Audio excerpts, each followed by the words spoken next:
왜 우리는 도시 안에서 이렇게 멀리 돌아가야만 할까요? 공원은 공원, 상업은 상업, 주거는 주거 서로 너무 멀리 떨어져 있습니다. 도시에서 살아가는 많은 사람들이 공감하는 불편함이 있습니다. 집에서 학교, 학교에서 상가, 상가에서 공원까지 가려면 반드시 차를 타야만 하는 구조. 도시는 분명히 우리를 위해 만들어졌는데 정작 사람들은 걷기 힘든 공간 속에 갇혀 있습니다. 이유는 단순합니다. 도시계획가들이 도시를 색칠하기 방식으로 설계했기 때문입니다. 노란색은 주거, 분홍색은 상업, 파란색은 학교 이렇게 하나의 구역에 하나의 기능만 배치해버린 겁니다. 결과적으로 주거, 상업, 녹지, 교육 공간이 서로 분리되면서 도시는 거대한 조각보처럼 나뉘고 사람들은 기능을 따라 이동하는 불편을 감수해야 했습니다. 해법은 혼합입니다. 주거지역 안에 상업과 녹지를 함께 배치하면 생활 동선이 짧아집니다. 학교나 공공시설 주변에도 상업과 녹지가 결합되면 주민들이 걷는 생활을 할 수 있습니다. 도시계획은 색칠하기가 아니라 겹치기로 바뀌어야 합니다. 왜 신도시의 상업지역은 항상 비어있는 걸까요? 택지개발 사업으로 만든 신도시, 사실 구조 자체에 문제가 있습니다. 많은 분들이 느끼듯 신도시에서는 걸어다니기가 힘듭니다. 상업지역은 중앙에 몰려있고 주거지역은 그 주변을 둘러싼 구조. 결국 일상에서 필요한 공간들이 분리돼 있어 사람들은 도시를 떠돌며 살아야 합니다.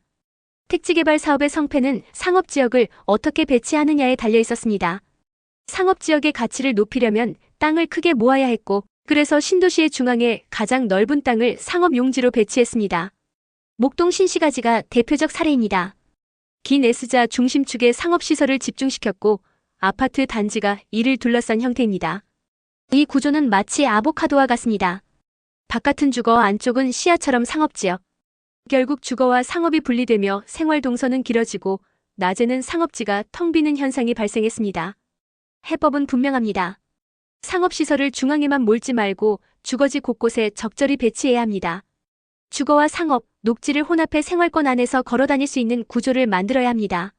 신도시 설계 단계에서 수익보다 생활 편의를 우선하는 계획 전환이 필요합니다. 도시가 왜 이렇게 불편할까요? 마치 피자 조각처럼 잘라놓은 탓입니다. 이 방식이 반복되면서 주거지역은 아파트만 있어야 한다는 생각이 오히려 당연해졌습니다. 필요한 건 옆집에서 빌리거나 근처 가게에서 사면 되는데 신도시에선 꼭 멀리 있는 대형마트까지 가야 합니다. 결국 자동차 없이는 살 수 없는 도시 구조가 만들어진 겁니다. 이유는 단순합니다. 색칠 놀이식 도시계획, 즉 한 구역에 한 가지 색만 입히는 방식이 고착화된 겁니다. 거대한 신도시가 들어설 때마다 가장 먼저 아파트가 세워지고 단지 안에는 경로당 어린이집 편의 시설이 따라붙습니다.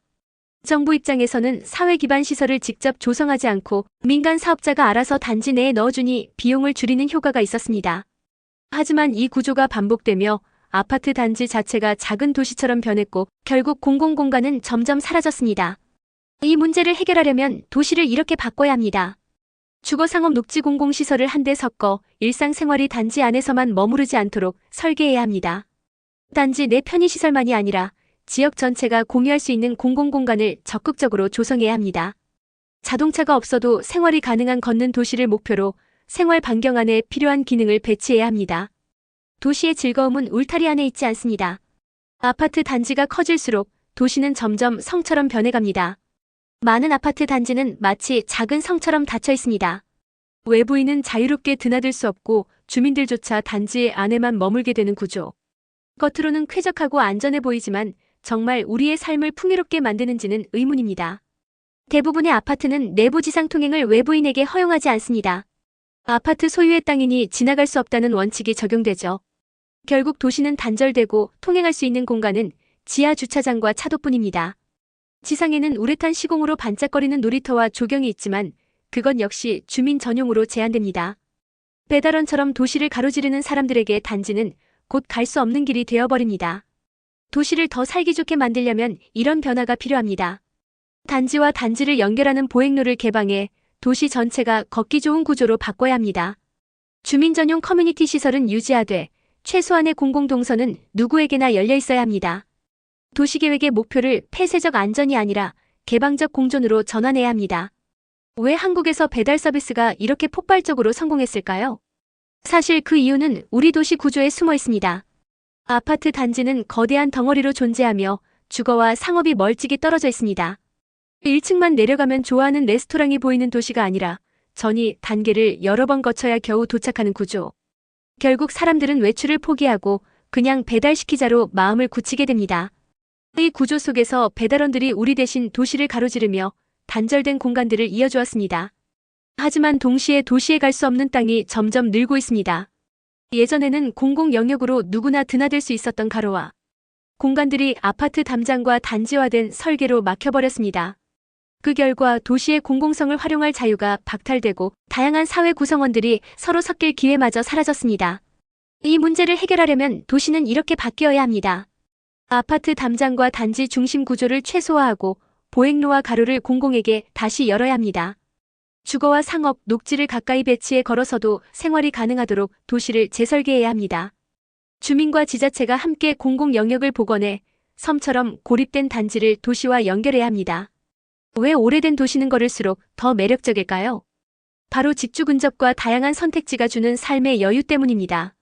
많은 사람들이 매일 출퇴근으로 몇 시간을 허비합니다. 하지만 어떤 사람들은 집에서 직장까지 5분도 안 걸리는 삶을 살죠. 그 차이는 단순히 교통 편리성만이 아니라 도시 구조가 주는 삶의 질의 차이입니다. 1971년에 완공된 오래된 주거 건물에서 19년째 살고 있는 한 주민은 이렇게 말합니다. 집에서 회사까지 걸어서 5분, 남들보다 하루에 2시간을 더 가질 수 있다. 그 2시간은 하루가 되고 일주일이 되고 10년이 되면 엄청난 시간이 됩니다. 은행, 서점, 시장, 식료품점까지 모두 도보 10분 이내. 이 모든 것이 가능한 이유는 오래된 도시의 격자형 가로망과 블록마다 다양한 용도가 섞여 있기 때문입니다. 걷고 싶은 도시, 오래된 도시의 장점을 살리려면 이렇게 해야 합니다. 주거 상업 업무 기능을 섞어 직주 근접 생활을 가능하게 만들고 바둑판처럼 잘 짜인 가로망 속에 다양한 경로 선택지를 마련해야 합니다. 큰 블록마다 단일 용도가 아니라 다양한 지역이 혼합되도록 계획해야 합니다. 여러분의 도시는 아보카도일까요? 양파일까요? 겉은 단일 기능만 가진 아파트 단지, 아니면 여러 겹이 뒤섞인 활기찬 주거지입니까? 많은 사람들은 아파트가 우리 삶의 표준이라고 생각합니다. 하지만 실제로 서울 시민 다수는 다세대 다가구 주택, 이른바 중간 건축 속에서 살아가고 있습니다. 겉보기엔 불편하고 낡아 보일지 몰라도 그 속에는 다른 가능성이 숨어 있습니다. 중간 건축은 작은 필지에 식당, 사무실, 주택이 섞여 있는 형태입니다. 아파트 단지가 하나의 큰 필지에 지어지는 것과 달리 중간 건축은 잘게 쪼개져 있어 필요한 부분을 천천히 고쳐갈 수 있습니다.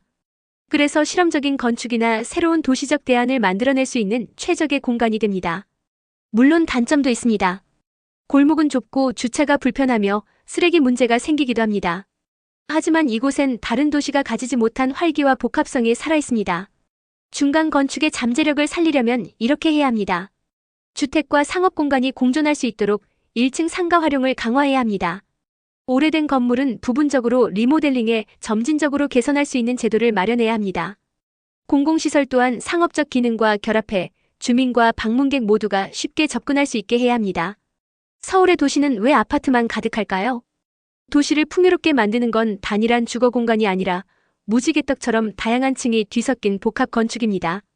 대한민국의 도시는 마치 아파트 한 가지 방식에만 갇혀있는 듯합니다. 하지만 원래 도시는 주거 상업 문화가 뒤섞여 예상치 못한 즐거움이 피어나는 공간이어야 합니다. 아파트만으로는 우리의 삶을 풍요롭게 할 수 없습니다. 전통떡인 무지개떡은 층마다 다른 색이 쌓여 조화를 이룹니다. 마찬가지로 건물도 층마다 다른 기능을 담을 수 있습니다. 저층에는 카페나 음식점, 중간에는 사무실과 병원, 위층에는 주거공간, 옥상에는 마당. 이런 복합 건축은 낯선 개념이 아닙니다. 파리, 런던, 바르셀로나 같은 유럽 도시들은 이미 복합 건축의 전시장입니다. 서울에도 사례가 있습니다. 1969년에 지어진 낙원상가. 1층은 시장과 상가, 그 위에는 극장과 공연장, 사무실이 있고 6층부터는 200세대가 넘는 아파트가 자리합니다. 이곳에 사는 주민들은 말합니다. 집 지하에 시장이 있으니 냉장고가 클 필요가 없다. 이것이야말로 도시적 삶, 상호 의존도가 높은 삶입니다. 도시를 바꾸려면 이런 방식이 필요합니다. 건물 하나에도 주거 상업 문화 기능을 복합적으로 담아야 합니다. 오래된 상가 아파트의 경험을 자산으로 재해석해 새로운 모델을 제시해야 합니다. 대규모 신도시 개발이 아닌 작은 복합 건물부터 실험적으로 확산시켜야 합니다. 낙원상가는 단순히 오래된 건물이 아닙니다. 시장, 공연장, 주거가 함께 어우러지며 매일같이 우연한 만남과 활기가 피어나는 공간입니다.